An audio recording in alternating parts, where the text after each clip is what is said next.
Alors bonjour tout le monde, bonjour à Pointe de l'Église, j'espère que ça va bien à Pointe de l'Église. Alors installez-vous, bonjour à Halifax, bonjour à Tuskegee, bonjour à Saint-Joseph-du-Moine. Alors nous sommes ici rassemblés, alors là je parle comme un curé. Alors nous sommes ici rassemblés, alors, nous sommes ici rassemblés pour la conférence de Caroline Ferron-Savoie.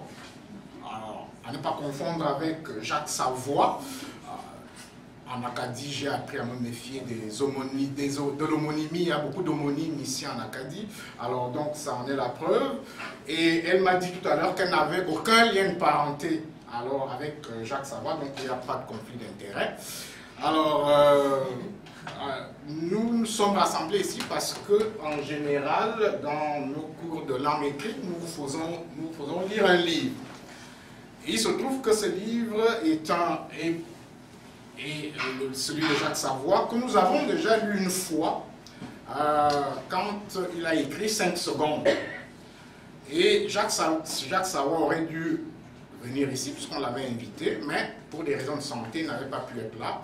Et donc j'avais été commis d'office pour présenter le livre de Jacques Savoie, la première fois. Alors cette fois-ci, on a choisi Jacques Savoie, Une mort honorable, la suite de 5 secondes. Et nous l'avons invité, mais malheureusement, Jacques Savoie étant pris par toutes sortes de choses, il n'a pas pu venir. Et il était question que je reçois commis d'office. Mais on s'est dit qu'on avait une meilleure idée, et c'est ma collègue Muriel Como, qui enseigne en langue écrite 1, qui a eu l'idée qui nous a dit, mais si on prenait une étudiante ou un étudiant pour pouvoir présenter Jacques Savoie à d'autres étudiants, ça serait peut-être mieux. Et effectivement, c'était une bonne idée. Alors j'ai choisi Caroline Ferron-Savoie, pas parce qu'elle s'appelle Savoie, mais parce qu'elle a des talents, parce qu'elle a beaucoup de... Elle est très intelligente, elle écrit pour l'Hebdo Dragon, elle écrit...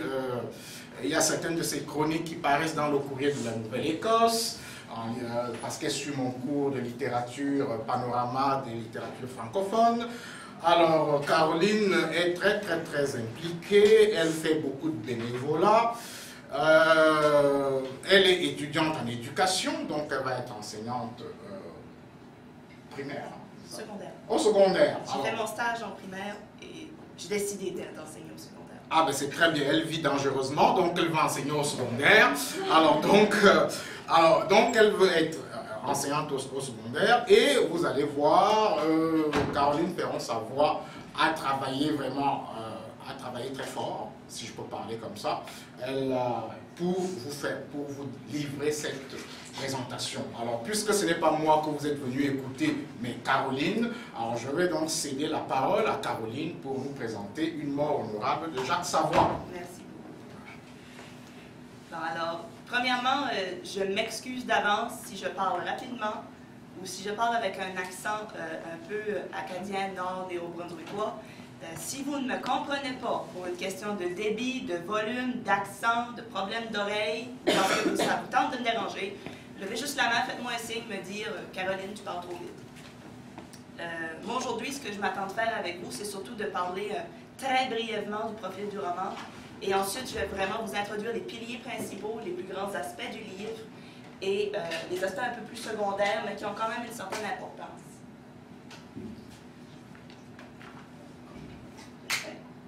Alors, rapidement, quand on lit le livre de Jacques Savoie, la première chose qu'on pense, c'est « Oh, c'est un très bon roman policier, c'est un très bon polar », mais il y a un bémol là-dedans, c'est pas nécessairement un roman policier parce qu'on a une enquête, parce qu'on a un crime sur le titre, parce qu'on a un criminel, parce qu'on a une victime, mais un peu comme le premier 5 secondes, c'est un livre de recherche de soi. C'est un peu plus du pèlerinage, de la recherche psychologique, c'est presque spirituel. Et dans ce roman-ci, comparativement au premier, ce n'est pas Brigitte, Julie, peu importe le nom qu'on lui donnait, qui recherche son identité. Cette fois-ci, c'est Jérôme Marceau lui-même. Jérôme Marceau, qui est un enquêteur québécois, qui est le fils de Florence, dont on parlera tantôt. Il est aussi le fils de M. Justal Gentil, qui est dit comme n'étant pas gentil du tout. Il porte très mal son nom. Et le plus gros problème avec Jérôme, ben, pas son plus gros problème, mais son plus gros défi, c'est qu'il est extrêmement différent, extrêmement déviant de tous les autres personnages parce que M. Marceau a un petit bras dû à l'utilisation de la thalidomide. Il est métis et ça va beaucoup lui apporter beaucoup d'embûches quand il va essayer de devenir enquêteur. Il dit lui-même, « Maman, j'ai été une prostituée ». Il ne s'est pas réellement prostitué, mais c'est vraiment tout le parcours qu'il a dû faire pour aboutir à son poste. Il considère ça presque comme de la prostitution. Et après avoir reçu un coup de bâton dans le visage, je ne sais pas si vous vous souvenez de qui l'a reçu, si je ne me trompe pas, c'est un enquêteur d'Hydro-Québec. Pas un enquêteur, mais un travailleur d'Hydro-Québec. Après 8 mois de convalescence, Jérôme commence un peu à se perdre dans ses congés. Ça lui prend de l'action parce que Jérôme ne vit que pour enquêter, c'est la seule chose qui l'allume. Et il va vraiment décider que, plutôt qu'enquêter sur les autres, il va enquêter sur lui-même. Il se décide de faire un pèlerinage vers le Pacifique, il va se rendre en Colombie-Britannique pour vraiment se rencontrer lui-même, penser à ce qu'il est, penser à ce qu'il a été, penser à ce qu'il veut devenir. Et, excusez-moi, je dis tout le temps, mais son pèlerinage va vraiment mal tourner. Dans tous les sens du terme, il va tourner complètement de bord. Alors, je vais vous parler aussi, il y a une triple intrigue un peu dans le roman. On parle de 3 choses importantes. De un, on va parler de M. Sanjay Singh Dhankar, excusez mon accent indien pourri, je ne parle pas indien. On va aussi beaucoup parler du vol de passeport et du protocole de 95, qui est vraiment typiquement québécois. On va parler aussi un peu de l'omerta qui tourne autour du protocole de 95. Et on va parler aussi de Maman Marceau, qui est ici un très grand élément du roman. Autant pour le roman comme tel que pour la recherche de Jérôme. Sanjay, excusez-moi, je vais tourner.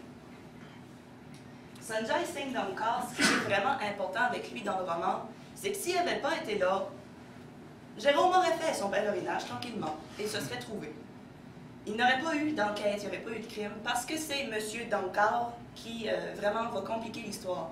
Il va vendre une auto à Jérôme, et dans l'auto, si vous vous souvenez bien, il y avait une tache de sang. Et Jérôme va se demander, mais qu'est-ce que c'est que cette tache de sang? D'où ça vient? Pourquoi? Il va essayer de se dire que c'est un animal qui a été sacrifié, mais dans le fond de lui-même, il va se dire non, c'est pas un animal, c'est un être humain. Cet homme-là avait le regard de l'assassin. Et probablement que quand on est policier, on peut détecter un tueur à 100 000. Alors, il va vraiment se demander, est-ce qu'il a tué? Qui a tué? Pourquoi il a tué? Alors, on va vraiment avoir une enquête tout à fait extraordinaire parce que non seulement il cherche l'assassin, il cherche la victime, il cherche le crime comme tel. Habituellement, quand on a une enquête, on a le crime, ensuite on cherche le coupable. Là, on cherche le crime. Il a tué comment? Il a tué pourquoi? Il a tué à quelle date? Et ça va vraiment enclencher toute l'histoire. Les vols de passeport sont aussi extrêmement importants parce que c'est là que Blanchette va entrer en ligne de compte. C'est là qu'on va parler aussi du protocole de 95 et c'est à ce moment-là que Jérôme va avoir la SQ aux trousses. Parce que, comme vous vous souvenez, Blanchette l'invite à aller assister à une réunion quelconque pour qu'il l'aide à résoudre un vol de passeport. Mais Jérôme déballe l'histoire du protocole de 95 comme disant « Ah, ça pourrait être une solution pour trouver vos passeports volés. » Mais il se trouve que le protocole de 95 était extrêmement secret. On avait tenté de l'effacer complètement de l'histoire. Les traces, les notes, les gens qui étaient au courant, il fallait absolument que ça disparaisse. Mais Jérôme, en le disant, va réveiller un peu cette ancienne flamme de souverainisme. Il va réveiller les soupçons aussi, parce que les gens vont se dire « Oh, lui, il a gardé une copie, là. Lui, il est dangereux. » Et ils vont vraiment le chercher tout le temps, tout le temps, tout le temps. Et sa patronne, Mme Linda Léveillé, va vraiment avoir un rôle là-dedans, parce qu'elle va tout le temps être derrière lui. « Si je tombe, tu tombes avec moi. Puis si tu as une copie, donne-moi-les. » Parce qu'on apprend finalement que c'est elle qui avait mis la main dans le plat. Et Maman Marceau aussi, elle est très importante parce que c'est d'elle que vient un peu le titre de mort honorable. Parce que comme on l'apprend dans le roman, Madame Marceau a une tumeur frontale et ses jours sont comptés. Non en années, mais bien en mois. Ça va aller extrêmement rapidement et elle va mourir très vite et très lentement. Ben, très vite d'une certaine manière, très lentement d'une autre. Ses symptômes vont devenir de plus en plus forts et son docteur, dont je ne suis incapable de prononcer le nom, Tannenbaum ou Tannenbaum, ou peu importe, monsieur le docteur, propose à Jérôme de prendre soin de sa mère et de ne pas la laisser à la dérive dans un hôpital ou dans un centre de soins pour personnes âgées, parce que selon lui, elle mérite une mort honorable, et non juste l'oubli total. « Oh, va crever dans ton coin, oh, merci beaucoup d'avoir été ma mère, mais maintenant, moi, j'ai pas le temps. » Et c'est vraiment ce qui va chambouler l'histoire. Parce que non seulement Jérôme va devoir se trouver, il va devoir trouver un crime, et là, il va devoir s'occuper de sa mère en ça. Alors, quand on dit en avoir plein le dos, en avoir plein les bras, ben lui, il y a M. Duncard plein la tête, il y a sa mère sur son seul bras, et il y a la SQ aux trousses. Alors, il est vraiment dans le pétrin jusque-là. Alors, la mort honorable, si c'est le titre, c'est pas juste parce que ça sonne bien, ça sonne élevé un peu.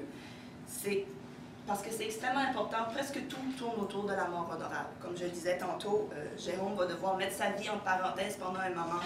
Il va devoir complètement inverser son pèlerinage pour le faire avec sa mère. Il va un peu pèleriner vers la mort avec sa figure maternelle. Et en chemin, il va lui faire des confidences, il va parler avec elle. Et vraiment, il va pouvoir effectuer son pèlerinage à travers ses confidences. Ce qui avait été aussi dit par le docteur Tannenbaum, qui disait « essayez de lui parler, essayez de vous rapprocher ». Parce que chez des fois, après un certain âge, on délaisse nos parents, on délaisse sa mère, on arrête de se confier, on se dit qu'on est un homme, on se dit qu'on est une femme, ou on se dit qu'on est peu importe.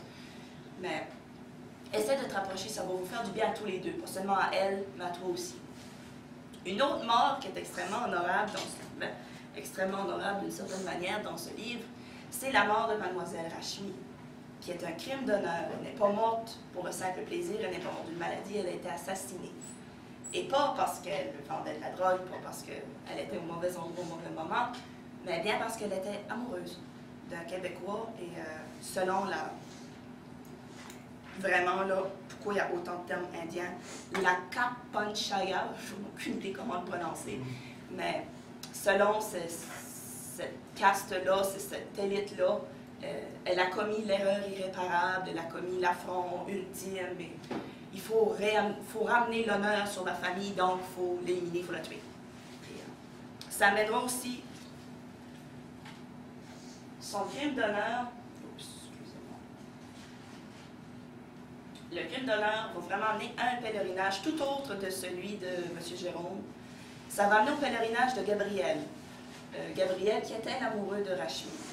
Lui, pour retrouver sa dulcinée, il va devoir passer par-dessus toutes ses peurs, il va devoir passer par-dessus toutes les frontières pour aboutir en Inde. Et là-bas, surprise, ce n'est pas ta Rachmi, c'est ta belle-sœur qui s'est mariée avec celui qui devait épouser ta femme. Et ta femme, en fait, elle est au Nouveau-Brunswick et elle est morte. Alors vraiment, ça va être... tout le monde sera un peu un globe-trotteur. Vers le Pacifique serait l'oubli du passé pour Jérôme, ce qu'il ne peut pas faire, parce qu'il a sa mère sur ses bras. Il va devoir pèleriner avec elle. Et en fait, il va se trouver tout aussi efficacement qu'en voyageant tout seul, parce que probablement que tout seul, il aurait oublié certains points que sa mère lui rappelle constamment. « Oh, ton père, gentil, pas gentil, tu te souviens, c'était de sa faute. » Et c'est là qu'il va se dire « c'est vrai, si j'avais attrapé le ballon, peut-être que je ne me sentirais pas si bon vient. Peut-être que si j'avais réussi à vraiment combler mon père dans son rôle paternel, si j'avais réussi à répondre à ses attentes, peut-être que je me serais senti moins différent, moins handicapé. » Mais finalement, le pèlerinage vers l'Atlantique sera un rapprochement du passé pour tout le monde. Jérôme et sa mère vont se rapprocher de leur passé collectif en se racontant des souvenirs, en vraiment faisant le point sur le passé. Mais Jérôme va aussi se rapprocher du passé des Duncard, parce que M. Duncard a fait l'erreur de croire qu'au Nouveau-Brunswick, personne ne se connaît. Il s'est dit « Ah, je vais aller dans un trou perdu, le Nouveau-Brunswick, où personne ne connaît tout le monde, je vais aller dans le fond d'un bois, je vais tuer ma fille, tout va bien aller. » Mais non, au Nouveau-Brunswick, tu pètes, ton troisième voisin le sait. Surtout dans les petites communautés acadiennes, comme dans le nord du Nouveau-Brunswick. Il n'est vraiment pas allé à la bonne place. C'est le dernier endroit. Si vous voulez tuer, ne venez pas au Nouveau-Brunswick. Et En s'inversant comme ça, il va vraiment pouvoir tout trouver. Il va mettre un terme à l'histoire du protocole, il va mettre un terme à l'histoire de qui je suis, qu'est-ce que je fais, pourquoi j'ai fait ça. Et il va trouver Rachmi. C'est là qu'il va appeler Gabrielle, il va dire « Excuse-moi Gabrielle, elle est morte. Vraiment désolée. » Alors du coup, le rapport, c'est vraiment toute une histoire de pèlerinage, de loin, d'éloignement, de rapprochement. Plus on s'éloigne du point, plus on se rapproche de ce qu'on est. Et, si je faisais une carte, il y aurait des flèches un peu partout. Je parle pas trop vite jusqu'à présent? Ça va. Un autre aspect moins important, mais assez notable, c'est le fait de tuer quelqu'un pour son simple honneur, pour seulement racheter la figure de la famille. Alors, pas Jérôme, mais Jacques Savoie met vraiment l'accent sur les castes indiennes qui dirigent le pays, qui te disent, ben toi, tu vas marier lui, elle va marier lui, et lui va marier elle, parce que, ben, lui a une vache à donner, ou lui est pas mal riche, ou lui est pas mal honorable. C'est vraiment, pour nous, ça nous paraît extrêmement compliqué, on se demande pourquoi, mais là-bas, c'est comme ça que ça fonctionne. Il nous parle aussi beaucoup du souverainisme québécois, parce que le protocole de 95, c'est assez nébuleux comme concept. Certains pensent que c'est vrai, certains pensent que c'est faux, mais comme je disais hier, certains disent que le job est mort, d'autres ils disent qu'il n'est pas mort. Ce que le monde dit, ce que le monde fait, c'est assez différent. Et on en parle beaucoup parce que, comme je disais tantôt, Mme Linda Léveillé aurait vraiment mis la main dans le pot à biscuit et elle aurait été prise en flagrant délit de vente de passeports vierges, ce qui vraiment était extraordinaire. Et Jérôme n'arrivait pas à comprendre pourquoi tout le monde paniquait sur le fait que lui avait une petite disquette avec le protocole dessus. Mais elle allait faire perdre presque 3 milliards au pays. Mais, oh, c'est correct, on veut juste trouver la copie du protocole. Un autre concept assez important, sur le coup, on le voit peut-être pas, mais quand on y repense, vraiment, ça frappe à l'esprit, c'est le concept de la famille. Jérôme, son plus grand handicap jusqu'à présent, c'était pas son bras, c'était pas sa couleur, c'était pas sa supposée prostitution au service des homicides, c'était vraiment le fait qu'il n'avait pas pu plaire à son père. Excusez-moi, je vais check. La seule visite qu'il a reçue de son père, qui dit qu'il était tellement noir qu'il m'a fait peur, il l'a reçu quand il avait eu 10 ans, et il s'était allé jouer à l'extérieur et son père lui avait lancé un ballon, mais il n'a pas pensé que son fils avait seulement un bras, essayant d'attraper un ballon avec un bras. Et il avait vraiment senti que, à partir de ce moment-là, tout le monde avait jugé sur son petit bras, que tout le monde avait pensé qu'il ne serait jamais capable d'attraper tous les ballons analogiques du monde, de sa vie. Que toute sa vie, toutes les tâches qu'on allait lui donner, à cause de son petit bras, il ne pourrait pas. À cause de sa couleur, il ne pourrait pas. Parce que son père était gentil, mais pas gentil, il ne pourrait jamais. Et c'est là vraiment qu'ils vont réaliser que la famille avait eu une grande emprise sur sa vie et qu'il était temps de s'en détacher. Une autre famille très importante est celle des Singh Dhankar. Vraiment, les relations entre Sangeeta et sa sœur Rashmi, dans les moments très difficiles, vont vraiment devenir extrêmement puissantes. Elles vont s'influencer une l'autre. Sangeeta, qui rêve vraiment de liberté, elle veut vraiment se libérer de tout l'emprise familiale. Elle va coucher avec des garçons, elle va prendre de la drogue, elle va écouter de la musique québécoise, elle va manger comme les Québécois, au grand désespoir de son père, qui ne sauront plus absolument quoi faire d'elle. Et sa sœur Rashmi, qui était supposément l'exemple parfait de la fille soumise, va arriver à sa sœur, elle va dire « Ah, oh, finalement, j'aime bien ton idée de rébellion, je vais marier un Québécois. » Elle dit « Pas, papa. » Mais on voit vraiment comment dans des situations précaires, dans des situations difficiles, quand le danger plane toujours, comment les gens peuvent se rapprocher, surtout dans les familles, surtout quand deux personnes sont dans des rôles un peu plus écrasés, comme Rashmi et sa sœur Sangeeta étaient vraiment en bas de la hiérarchie, et elles se sont mises ensemble pour vraiment s'apporter de la force. On parle aussi beaucoup de Gabriel, qui devient un peu le fils adoptif de Jérôme, lui qui n'a pas de famille, qui n'a pas de femme, qui n'a pas d'enfant, en fait il est solitaire au plus haut point. Il s'imagine que c'est parce qu'il est noir et parce qu'il a un petit bras, mais au fond, il a peut-être juste été, comme on dit en acadien, un peu trop marrant. Mais vraiment, il va prendre soin de Gabriel, il va l'aider à retrouver sa femme, à retrouver vivante ou morte. Puis il va vraiment toujours vérifier son blog, comment ça va, il va s'inquiéter pour Jérôme, et il va réaliser les liens. Il se dit, j'aurais aimé avoir un fils comme ça. J'aurais aimé pouvoir dire, papa est là pour toi. Et on parle aussi beaucoup du fait qu'au Nouveau-Brunswick, tout le monde est cousin de tous. Tout le monde est cousin du beau-frère, du voisin, de la tante à X personnes.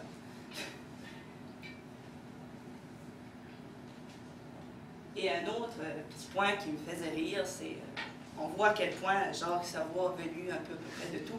Il compare beaucoup Rachmi et Gabriel à Roméo et Juliette. Parce que Rachmi vient d'un autre pays, elle vient d'une autre culture, et Gabriel vient du Québec, il vient d'un autre pays, vient d'une autre culture, et ils s'aiment amoureusement, éperdument, à la folie. Et, oh non, tiens, la Cap Panchaya décide que vous ne sortez pas ensemble, on tue Rachmi, toi, arrange-toi avec les trous.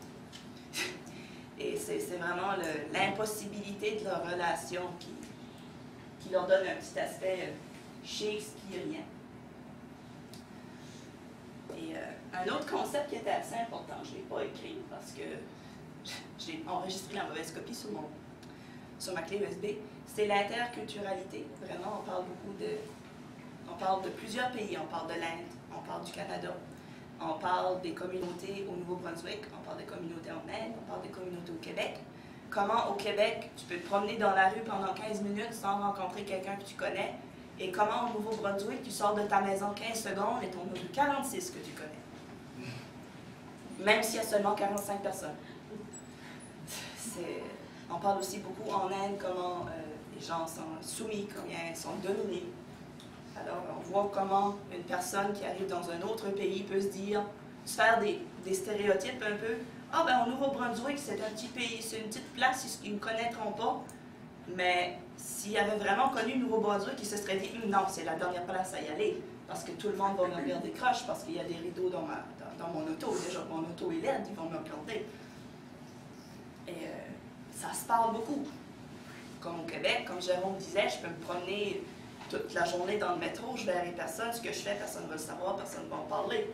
Mais si je sors m'acheter de la bière au Nouveau-Brunswick, tout le camping est au courant, et tout le camping est chez nous. C'est vraiment les conflits interculturels qui amènent certaines difficultés. Alors, j'espère que vous avez aimé la présentation, j'espère que vous avez bien compris ce que j'avançais. Ne vous gênez pas à poser des questions. Surtout pas, parce que j'ai parlé vite. Alors, des questions? Alors donc, on va prendre, parce qu'on a vraiment beaucoup de temps là pour les questions. Oui, je parle vite. Voilà, alors donc, que ce soit à distance ou ici à Pointe de l'Église, donc n'hésitez pas à poser des questions. Donc, on espère qu'il y en aura un ou une qui va briser la glace pour pouvoir poser la première question et qui va libérer les autres. Et donc on aura toute une série de questions ou de commentaires, simplement. Ça peut être absolument n'importe quoi, comme qu'est-ce que j'ai mangé ce matin pour déjeuner, ou ma taille de chaussures. Moi, j'en ai. Oui. Tu disais au départ que l'enquêteur est un homme qui est absolument obsédé par son travail, le fait que son travail lui donne une raison d'être. S'il n'enquête pas, il faut qu'il fasse ça pour vivre. Est-ce que tu penses que c'est le reflet de l'écrivain lui-même, en transposant l'enquête par l'écriture? Est-ce que tu soupçonnerais que Jacques Savoie se serait pas mal investi dans ce personnage-là? Ce serait un genre quasiment un personnage miroir de sa personnalité? C'est assez souvent le cas. Mais est-ce que tu le sentirais peut-être par cet aspect-là, puis peut-être par d'autres aspects aussi dans le roman où l'enquêteur serait une genre de deuxième figure de l'écrivain? D'une certaine manière, puisque l'auteur a décidé que son personnage soit extrêmement différent des autres, peut-être qu'intérieurement, même en étant extrêmement physiquement pareil aux autres, peut-être qu'il se sentait différent. Et que l'enquête que Jérôme mène est en fait l'analogie de sa propre enquête pour se trouver lui-même. Mais j'ai aucune idée qui est Jacques Savoie, c'est une hypothèse que j'aimais. Tout le monde se recherche un peu à un moment donné dans leur vie. Effectivement, puis lui étant acadien aussi, où en ce moment, les Acadiens sont dans un processus qui dure depuis longtemps, mais qui devient conscient de recherche identitaire. Il y a peut-être un peu de ça aussi. Est-ce que tu as trouvé étrange que cet écrivain acadien-là place son roman dans un univers québécois? Un peu, oui. J'ai trouvé un peu accrocheur que son personnage naisse au Québec, grandisse au Québec, ait un esprit totalement québécois, mais décide de venir visiter le Nouveau-Brunswick pour découvrir ce que l'auteur connaissait si bien. Et j'ai senti très acadien dans un détail. La déshonneur absolue pour cette fille-là, c'est de marier un Québécois. Point. Oui. J'avoue. Je n'ai rien contre les Québécois. Il y en a probablement dans la salle. Ne me frappez pas, je n'ai rien contre les Québécois parce que je suis néo-brunswickoise. Mais il se pourrait que dans son subconscient, Jacques Savoie ait une dent ou un dentier complet contre les Québécois. Mais je ne suis pas tout à fait d'accord avec ça, parce que je crois que Jean Savoie a beaucoup souffert du fait qu'il n'a pas été capable de se vivre au Nouveau-Brunswick. Il fallait qu'il aille ailleurs pour devenir écrivain. On n'est jamais prophète dans son pays.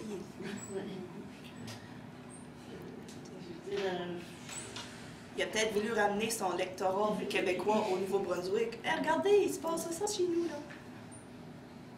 Je n'ai pas lu le livre, mais est-ce qu'il ne pose pas la question, le fond de la question, je me base sur ce que tu viens de nous expliquer, que tout simplement, il peut nous expliquer que le monde est en plein changement, okay, et que la vision locale qu'on pouvait avoir est complètement bouleversée, surtout dans un pays d'immigration comme le Canada, où différentes cultures prennent place et qu'il faudrait peut-être faire preuve d'ouverture d'esprit à toutes ces différences.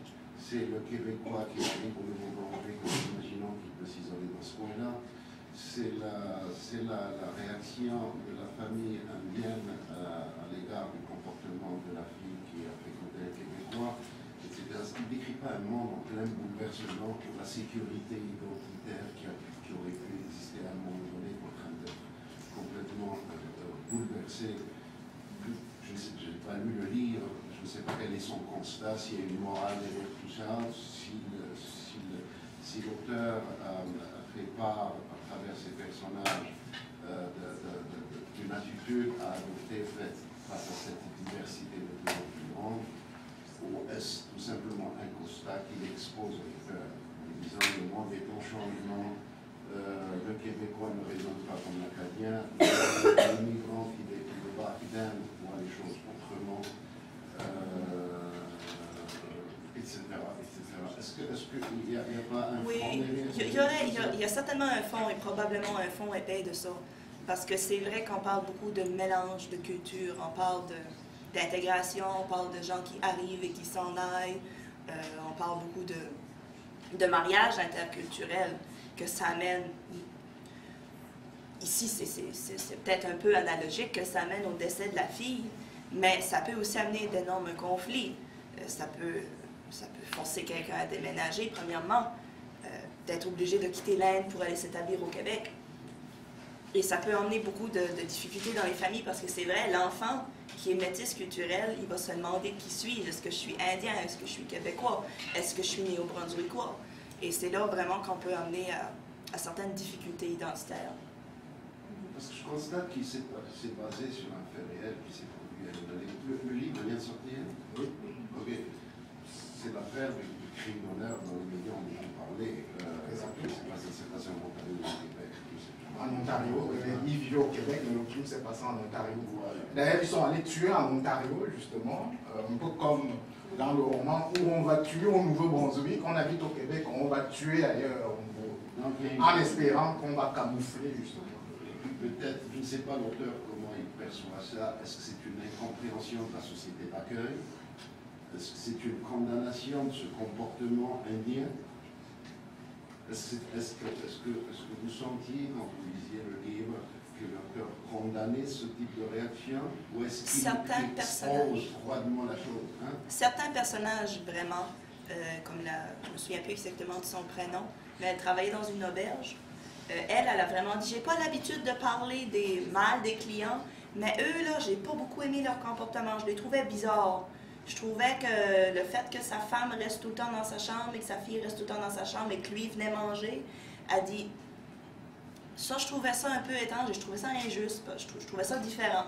Elle dit, mais je parle jamais mal de mes clients, mais tu vois que ça y amenait non seulement une certaine incompréhension, mais un certain sentiment d'injustice. Ça lui laissait un mauvais goût dans la bouche. Pour compléter ta réponse, étant moi-même en train de travailler sur des romans policiers, justement, et j'en ai lu où il est question de crime d'honneur, je suis en train d'arriver à une hypothèse selon laquelle le crime d'honneur est un crime c'est le crime de la dépossession. C'est-à-dire que celui qui commet ce crime est dans un environnement culturel instable que tu décrivais tout à l'heure. L'environnement culturel étant instable, parce qu'il peut se sentir déclassé pour toutes sortes de raisons. Alors, il s'accroche à la seule chose qui lui reste, c'est-à-dire son appartenance à sa culture. Et quand cette chose-là lui échappe, c'est-à-dire la fille, et en plus, ce qui est intéressant, c'est que ce n'est pas la fille qui se comporte mal qui a été assassinée. Non, c'est celle qui se comportait plutôt bien, justement, qui est assassinée. Et d'ailleurs, je vais te poser la question de savoir pourquoi est-ce que c'est celle qui se comportait bien qui a été assassinée. Parce que moi, j'ai une théorie là-dessus. Et donc, quand on se rend compte que c'est la seule chose qui nous reste nous échappe, et là on tue. Qu'est-ce qui nous reste? Alors, si ça aussi je le perds, ça veut dire que ma vie est foutue. Et donc, c'est le crime, c'est mon hypothèse, c'est le crime de la dépossession. Le sentiment de dépossession, on se sent dépossédé de quelque chose de fondamental. Et puisqu'on est dépossédé, et ça nous pousse justement à. Et la question que je te pose, alors pourquoi est-ce que c'est la fille qui se comporte bien qui a été assassinée et pas celle qui se comportait mal? Parce que celle qui se comportait plutôt bien était l'enfant aîné. Ah! Alors on se disait, puisqu'elle est la plus vieille, c'est le modèle de sa sœur, donc en catimini, en secret, elle a dû aller faire des choses qui ont influencé sa sœur, que sa sœur a fait en plus grand.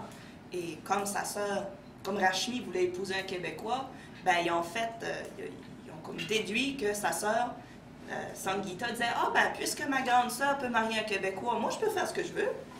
Alors ils sont allés tuer la grande sœur pour que la petite sœur se dise, oh, ma grande sœur a été assassinée, moi je vais bien me tenir maintenant. Exactement, c'est la question du modèle, c'est-à-dire qu'elle aurait dû jouer le rôle de modèle par rapport à sa sœur, et justement, elle est sanctionnée parce qu'elle n'a pas su jouer son rôle de modèle dans cet environnement justement culturel qui est instable. Alors qu'elle joue un extrêmement bon rôle de modèle d'un point de vue canadien. Et le lecteur à la fin du livre, une fois qu'il a fini de lire le livre, est-ce qu'il éprouve une sympathie ou une antipathie pour ce type de comportement? Envers le père qui assassine sa fille, c'est vrai qu'on a la plus grande antipathie possible. On se dit pourquoi la pauvre enfant, si elle avait marié son Roméo, elle serait heureuse, elle aurait eu une belle, grande et heureuse famille, ils auraient vécu heureux jusqu'à la fin des temps, à moins qu'ils se seraient divorcés. Et pourquoi? C'était ton propre enfant. Tu lui as donné naissance et là tu lui donnes la mort. C'est vraiment, on se dit, quelle sorte d'homme violent, quelle sorte d'homme cynique, qui n'a absolument aucune émotion, quelle sorte d'homme est-ce que ça pouvait être pour commettre un tel geste? Et on regarde ce Rachmi qui est morte par amour et on peut juste éprouver de la compassion pour elle parce que son histoire fait absolument pitié. Toute sa vie, elle a vécu dans la souffrance, elle a connu l'amour une seule fois, elle était heureuse et on l'a tuée. Est-ce que tu penses, juste une question, est-ce que tu penses que ce livre-là est traduit en hindi, et qu'un Indien lirait ça, est-ce que tu penses qu'il en arriverait à la même conclusion? Oh non, il serait probablement scandalisé. Sauf que pour l'enquêteur, par exemple, c'est un crime comme un autre. On sent la rage chez ce personnage secondaire de la la tenancière de chalet. Là. Et puis Gabriel aussi réagit assez violemment, mais Marceau, je crois vraiment plus dégoûté que les autres face aux autres crimes. Tu sais, c'est un autre crime à résoudre, et puis tous les crimes sont également, parce que seulement c'est des meurtres, donc ils sont tous également répugnants. Je m'attendais à ce qu'ils beurrent plus épais, mais pour l'inspecteur, c'est... Probablement qu'il y en a vu d'autres. Ouais. Probablement qu'il y en a vu des pires. Dans le premier roman, on sait qu'il y avait un quadruple meurtre. Alors, on s'imagine que là, 4 morts et là, seulement une, qu'on n'est même pas certaine si elle est morte.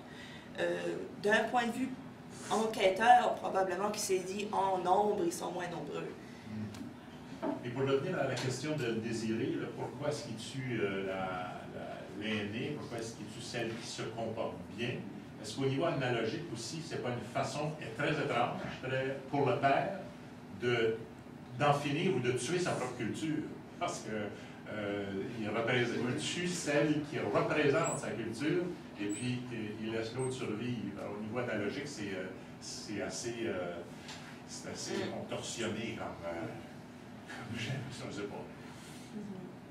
Ben, moi, ce que je voulais dire...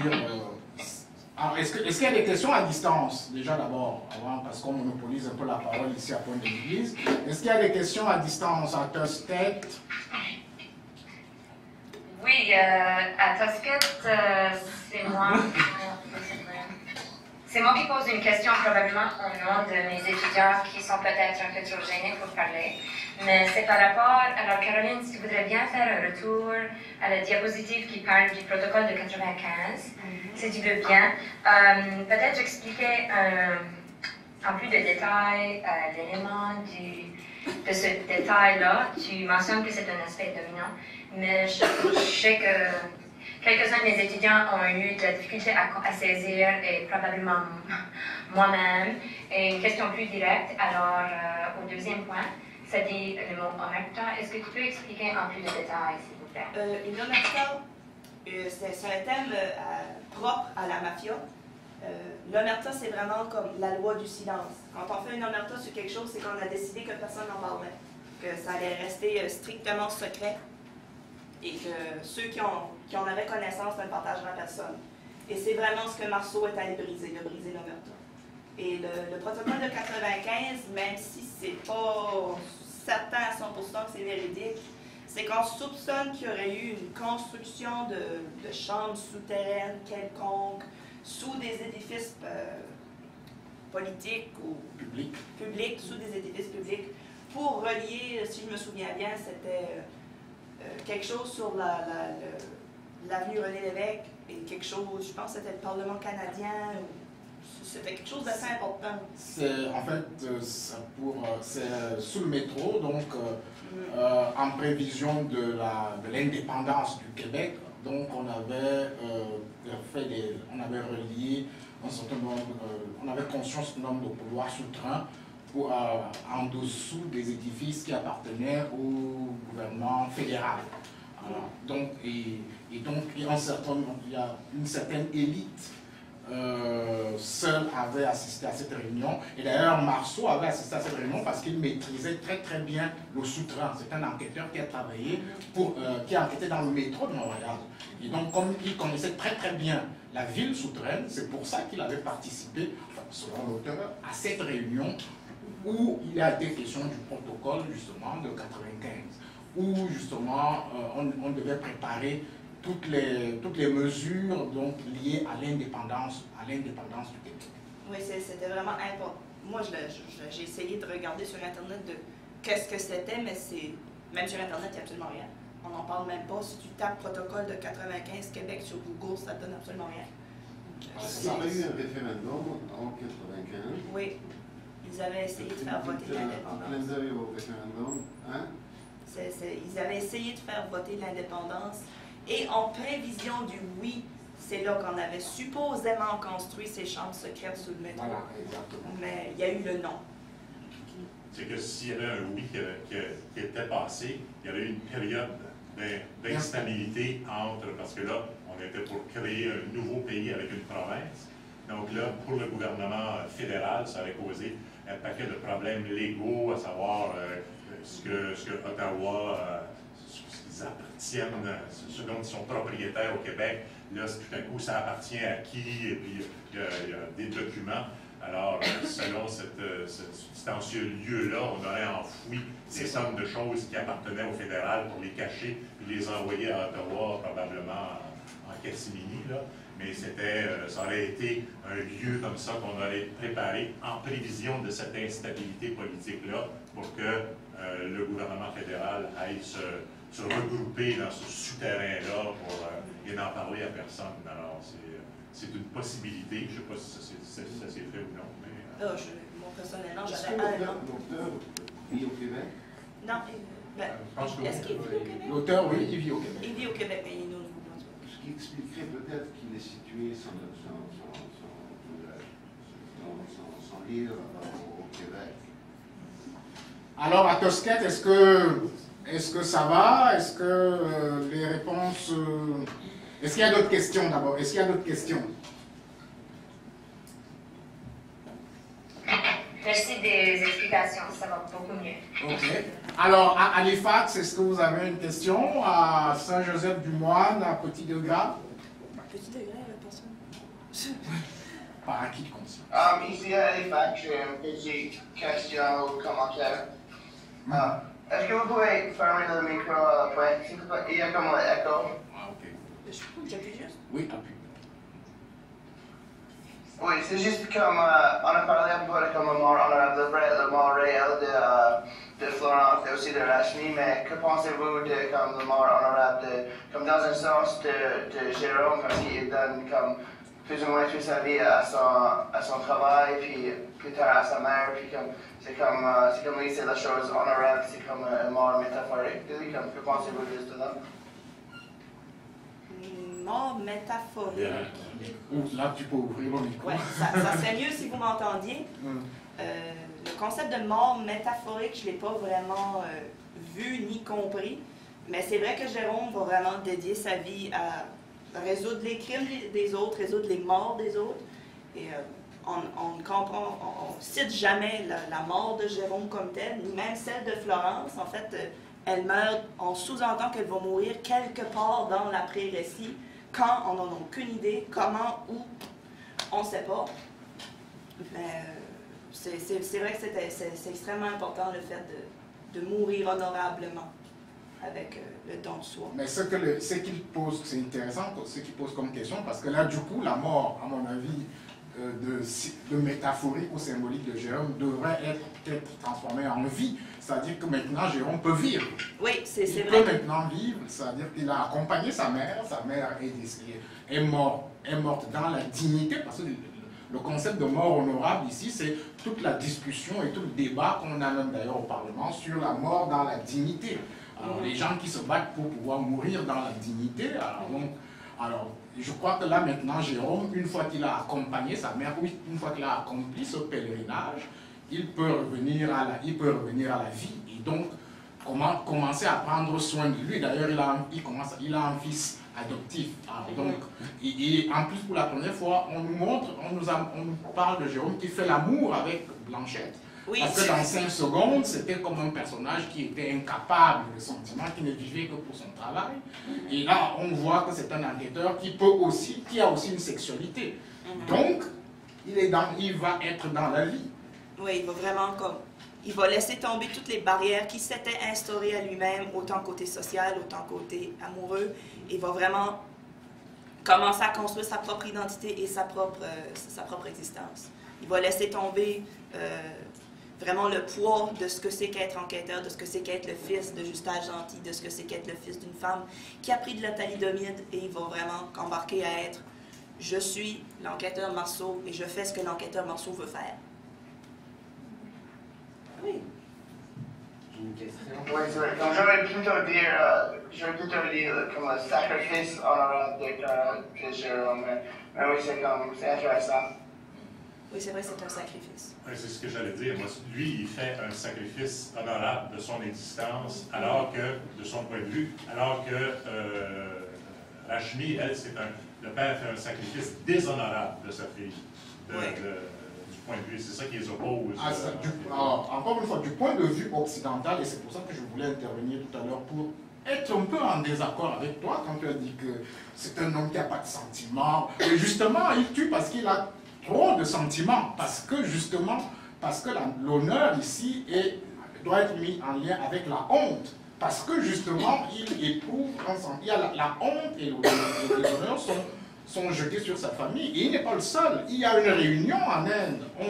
Ils se réunissent. Ah, et eux, ils sont beaucoup plus néo-brunswickois que les néo-brunswickois. Voilà, c'est ça, exactement. Alors donc, il ne faut pas dire qu'ils sont insensibles. Non, ça, c'est du point de vue occidental. C'est des gens insensibles, c'est des méchants. Effectivement, vu, si on le regarde du point de vue occidental, effectivement, ils sont comme ça. Mais ces gens-là, mais de leur point de vue à eux, ce n'est pas du tout la même chose, puisque c'est la honte suprême. Donc, ils tuent parce qu'ils ont un trop plein de sentiments. Et d'ailleurs, dans le roman policier, tout est une question de sentiment. Ah oui, tout est une question de mental, de psychique, de oui. Il y a une question, disons, excuse-moi, une question que je soulève ici. Je suis d'accord avec ce que tu dis, pas du tout. Mais c'est toujours la femme. Hein? Oui, c'est toujours la femme. Toujours la femme qui est responsable des malheurs des autres. Que ce soit la maman de Marceau, que ce soit la fille, c'est toujours... C'est une question, c'est parce qu'on voit la femme comme étant celle qui transmet des valeurs. C'est pas pour rien qu'on dit langue maternelle, par exemple, OK?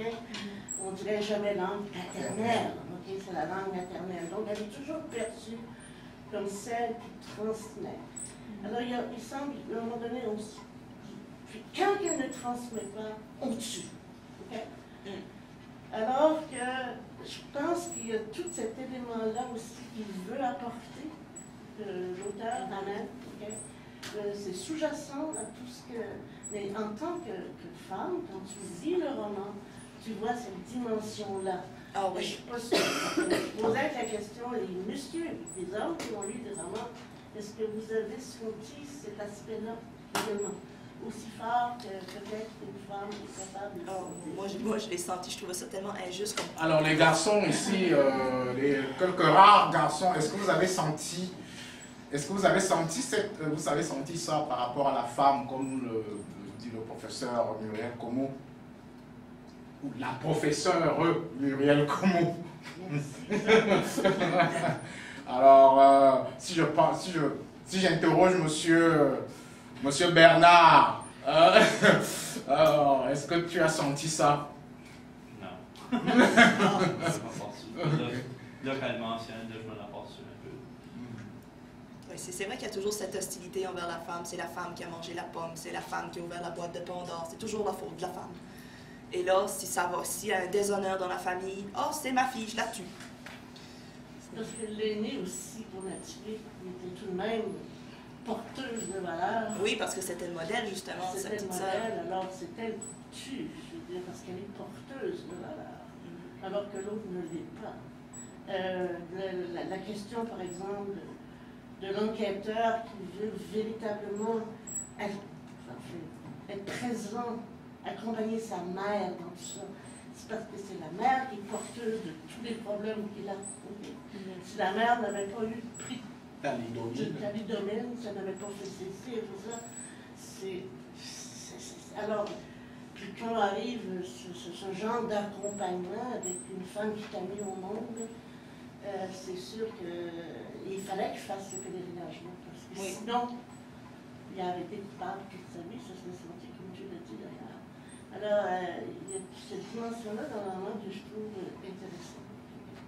Moi, je l'ai effectivement vu, peut-être parce que je lis beaucoup de romans policiers où il est question justement de mort, de crimes d'honneur. Il y en a qui parlent même de crimes du déshonneur. Alors, ça, c'est une question de perspective. Et effectivement, c'est parce que la femme, justement, elle est dépositaire des valeurs. Et justement, il faut mettre une pression sociale. Il faut exercer une pression sociale sur elle. Et d'ailleurs, dans toutes les cultures, on exerce une pression sociale sur la femme. Même ici, même dans la culture occidentale. Il faut vraiment contenir les valeurs qu'elle donne. Et c'est la source de la honte dans selon c'est ce qui déshonore. C'est la femme qui est la source de la honte. C'est pour ça qu'on la voit et qu'on la cache. Donc, par l'intermédiaire, nos valeurs sont des hontes. Ben, nos valeurs sont en train de changer parce que selon, si on se pose la question pour Marceau, quelle est la source de sa honte? C'est sa maladie, puis le fait que sa masculinité, il n'a pas été capable d'attraper le ballon de football, lui. Donc là, la honte commence à shifter, puis je reviens à mon fameux Québécois aussi. Lui aussi, il est source de honte. Marié à un Québécois, la honte absolue. Alors là, on dirait que dans ces deux sociétés-là, ça s'oppose. Il y a une société où la honte, la source de la honte, c'est la femme. De l'autre côté, la source de la honte est plus masculine. Repose chez l'homme lui-même. Alors, Jimmy, qui attend depuis longtemps, là. Pour ajouter à ça, on voit que les Acadiens, parce que jamais le village voudrait parler québécois comme ils ont parlé à Marceau. Mais moi, Marceau, c'est un personnage que j'aimais pas, qui m'agaçait beaucoup dans son comportement. Mais avec ta présentation, avec ce qu'on dit tantôt, je commence à comprendre un peu pourquoi l'aspect des femmes et puis aussi l'aspect du sacrifice. Et aussi, tu as très bien montré qu'il y avait ces crimes qui se faisaient, en fait, les quêtes qui se faisaient parallèlement. Donc, la quête du soi pour Marceau et la quête policière, l'enquête comme telle. Et j'ai l'impression que les deux vont ensemble. Hein? Parce que quand on prend le couple Marceau avec sa mère, et on prend le couple du père indien avec sa fille, en fait, le père et Marceau vont très bien ensemble et les mères la mère et la fille vont très bien ensemble. Et on a très peu parlé du refus de Marceau de vouloir accompagner la mère, hein, parce que lui, il ne veut pas le faire. Non, il se sent incapable. Il se sent incapable, et puis lui, s'il pouvait s'en débarrasser, ce serait juste correct. C'est le médecin qui le pousse, en fait, à le prendre. Et à quelque part, ça ressemble beaucoup à ce que le père fait avec la fille. On a parlé des valeurs, et puis il y a une part de la faute à la mère, l'absence de sa masculinité à travers la mère, etc.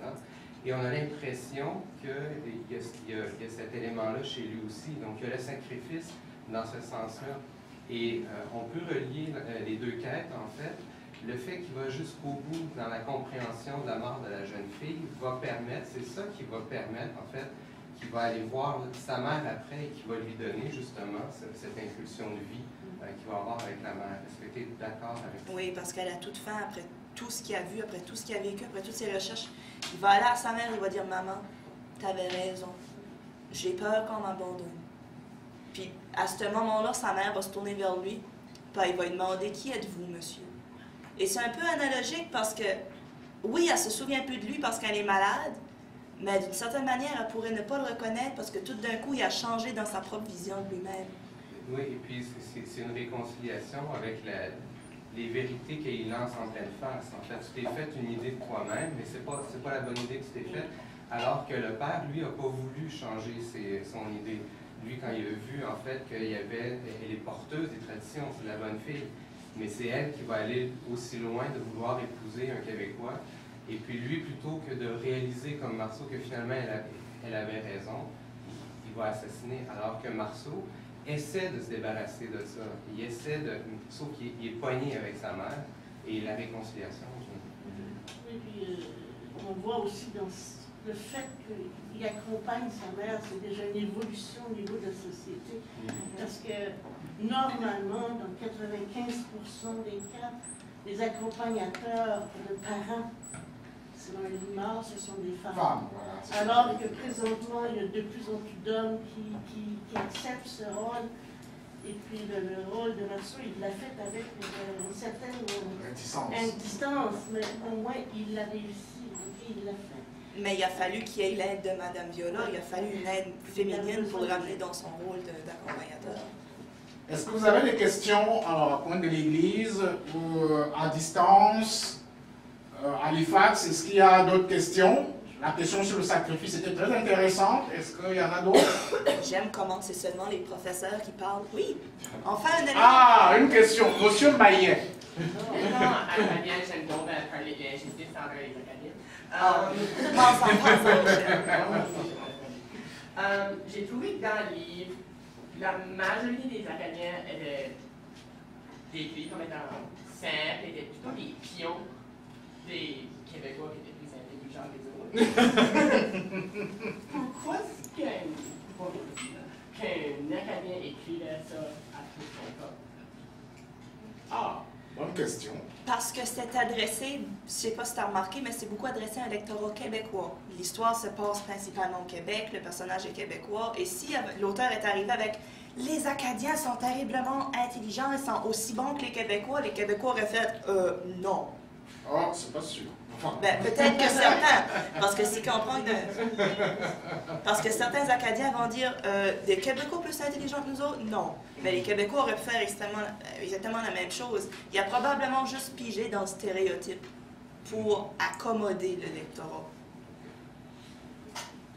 Parce que, crois-moi, j'ai déjà eu des conversations avec des Québécois qui pensaient qu'on avait encore des sabots aux pieds en Acadie. Ça fait longtemps que c'est fini. On a des souliers.